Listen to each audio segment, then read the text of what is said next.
अगर आप भी लेना चाहते हैं देश दुनिया की तमाम जानकारी तो आज ही सब्सक्राइब करें हमारे चैनल को।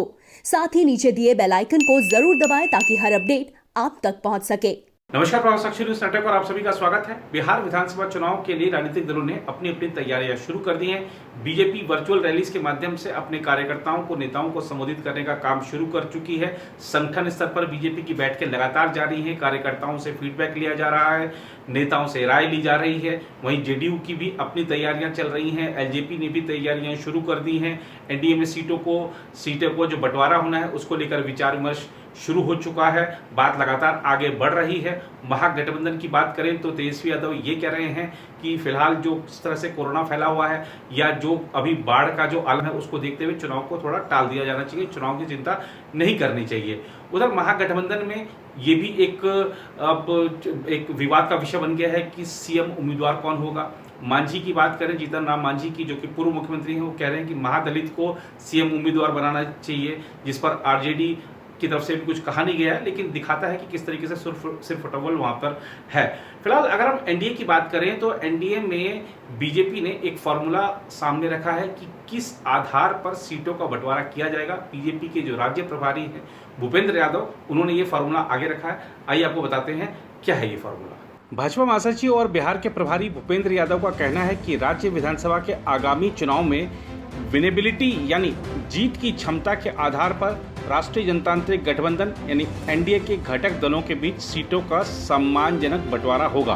उन्होंने स्पष्ट किया कि बिहार में गठबंधन की ओर से मुख्यमंत्री का चेहरा नीतीश कुमार ही होंगे और केंद्र में भाजपा की नीतियों और बिहार में एनडीए सरकार की उपलब्धियों के आधार पर यह गठबंधन मजबूती के साथ चुनाव मैदान में उतरेगा।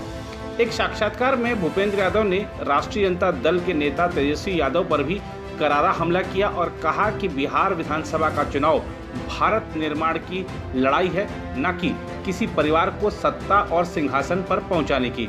एनडीए के घटक दलों के बीच सीटों के बंटवारे के फार्मूले के सवाल पर भाजपा महासचिव ने कहा, तीनों दलों में आपस में बातचीत चल रही है।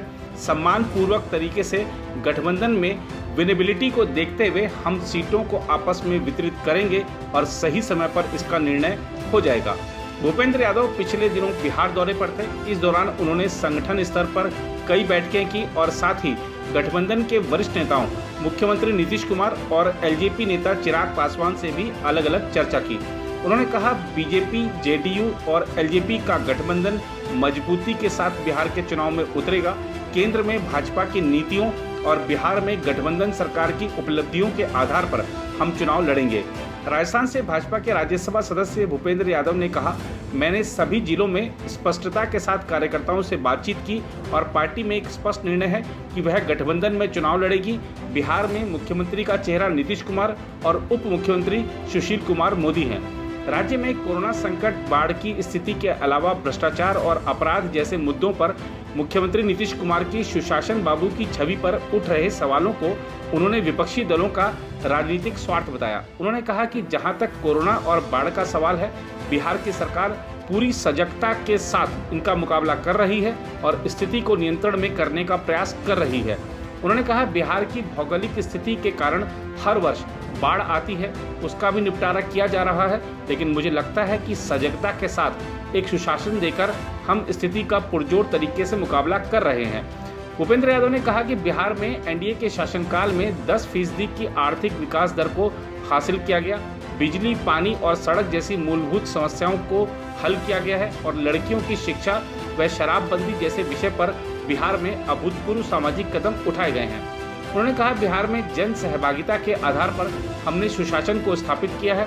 विपक्ष के पास कुछ कहने लायक मुद्दे नहीं हैं, इसीलिए उनके आरोप केवल राजनीतिक आरोप हैं। जनता इस बात को अच्छी तरह समझती है।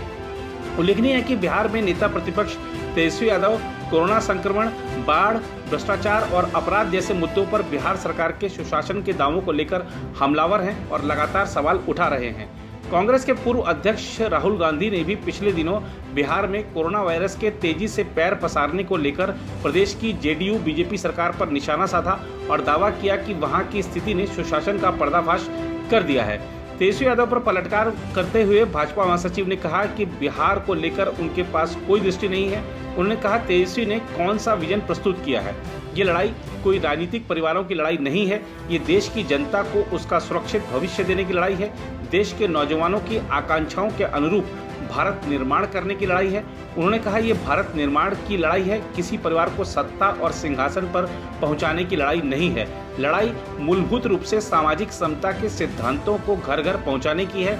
इसलिए वह जो कह रहे हैं उसके कोई मायने नहीं है, क्योंकि ना उनकी पार्टी में लोकतंत्र है, ना उनके विचारों में लोकतंत्र है, और परिवार कोई लोकतंत्र नहीं होता है। बिहार का जातिगत समीकरण आरजेडी नीति महागठबंधन के पक्ष में होने के दावे को खारिज करते हुए भाजपा नेता ने कहा कि उनका सामाजिक ताना बाना पूरी तरह से ध्वस्त हो चुका है और उसकी बानगी सभी ने लोकसभा चुनाव में देखी। उन्होंने कहा लोकसभा चुनाव में उन्हें कोई अपेक्षित सफलता नहीं मिली। बिहार का नौजवान आज जाति से आगे विकास के रास्ते पर बढ़ना चाहता है। उसका भविष्य एनडीए की सरकार और उसकी नीतियों में प्रधानमंत्री नरेंद्र मोदी के नेतृत्व में ही नजर आता है। बिहार को विशेष राज्य का दर्जा दिए जाने की पुरानी मांग पर भाजपा के राज्य प्रभारी ने कहा कि एनडीए बिहार के विकास के लिए पूरी तरह से प्रतिबद्ध है। उन्होंने दावा किया कि इसी के मद्देनजर केंद्र सरकार की ओर से अधिक राशि बिहार को पहुंचाई गई है। उन्होंने कहा कि आकांक्षी जिलों में विकास का जो विशेष अभियान केंद्र सरकार ने चलाया है उसमें बिहार के पिछड़े जिलों का भी चयन किया गया है। अभी प्रवासी मजदूरों के लिए जो गरीब कल्याण रोजगार अभियान चलाया गया है उसके लिए देश भर में चयनित 118 जिलों में बिहार के 38 जिले भी शामिल हैं। भूपेंद्र यादव ने इस बात से इनकार किया कि बिहार विधानसभा चुनाव के मद्देनजर प्रवासी मजदूरों की नाराजगी को दूर करने के लिए प्रधानमंत्री गरीब कल्याण योजना को छठ तक बढ़ाया गया।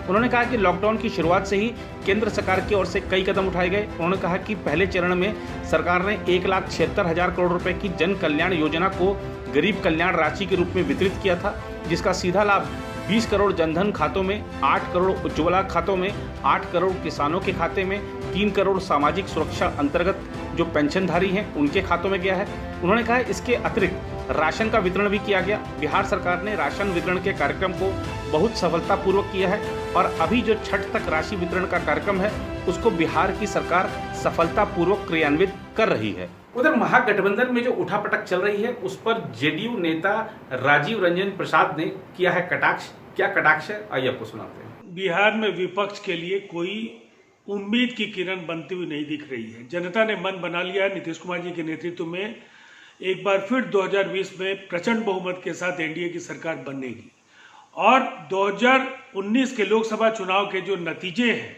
उससे बिहार आगे बढ़ता हुआ दिख रहा है।